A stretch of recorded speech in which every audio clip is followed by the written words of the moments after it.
Alrighty, good morning, welcome back, happy Sunday, and Boston Butt is on the menu today.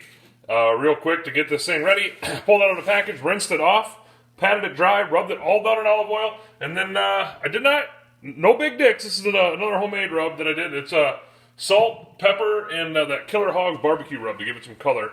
It was, we'll just say, I don't know, 45% salt, 45% pepper, and then the rest, the Killer Hogs barbecue rub. You can see I got the hooks in. The hooks in means that we're going to cook. Yeah, that's right. We're going to cook on the PBC. We're going to cook on the pit barrel cooker. And we are going to hang it for the first part of the cook. So we're probably going to hang it until it reaches an internal, I don't know, anywhere in between like 160, 175. And then I'll pull it off. I'll wrap it up in tin foil and put it back on the grate on the pit barrel and finish it off like that. But besides that, I'm going to let this just sit out here like this probably for like 5 minutes until the pit barrel's ready. And then I'm going to throw it on. So I will pick back up when I do that. Hey, we are down at the pit barrel. Real quick, we're just going to go ahead and throw the butt on. What I like to do with these, because it's a larger cut of meat, I like to hang it on the rebar first before I put the rebar in. Kind of sort of just like that. Throw my other piece of rebar in.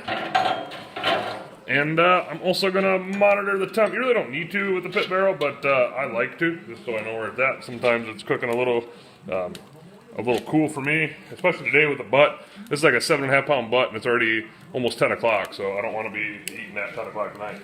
So besides that, I'm going to shut this down, and I'll probably pick back up in 3 or 4 hours. So we'll see you then. Alrighty, so we are back. This thing has been on for 5 hours, so now what I'm going to do, as you can see, I took the hooks out. Obviously, you really can't hang this the whole time, because it breaks apart, obviously, because it's pulled pork. So now what I'm going to do is I'm going to double wrap it in tin foil, and then put it right on the grill grate on the PVC. Also, I did spray a bunch of apple juice in the bottom of this tin foil. I mean, I shouldn't say a bunch, but I did spray some apple juice in there. So besides that, I'm going to wrap this back up, and I'll just pick back up real quick in just a little bit, and I'll show you how it goes back on the pit barrel. So we'll see you then. Okay, so we are back. I just put the butt back on. You can see, wait for the smoke to clear, but I do have it wrapped in tin foil right on the grate. I am monitoring the temp using my my ThermoWorks smoke.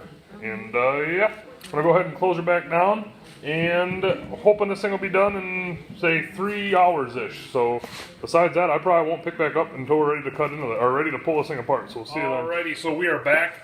It's not time to pull it yet, but internal temp on this butt has reached 204 degrees.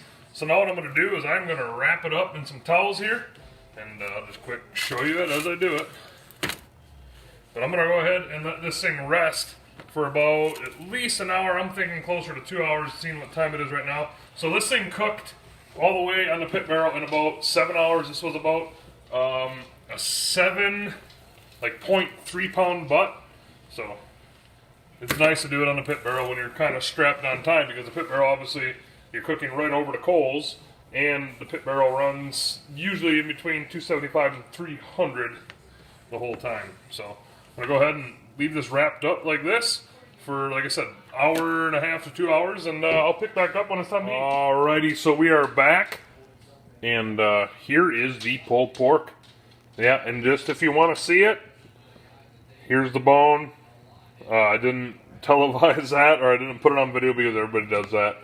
But yeah, so pretty much it was a total of 7 hours cook time. It was like 5 hours on the charcoal, 2 hours wrapped.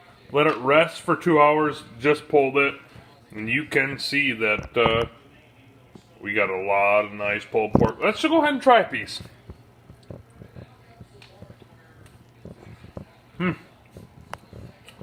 Yeah, I mean, that is really smoky. Got a nice smoke flavor to it. Really moist too. Like I said, like when it hit, I think I wrapped it at, what did I say, like 165, 170.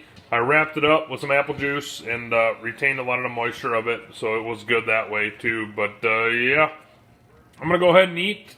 Successful cook on the PBC pit barrel cooker. I don't cook on it a whole lot, but it is a awesome cooker. Another one that's very, very, very close to set it and forget it. But yeah, you guys have a good night, and we'll catch you on the flippity flop.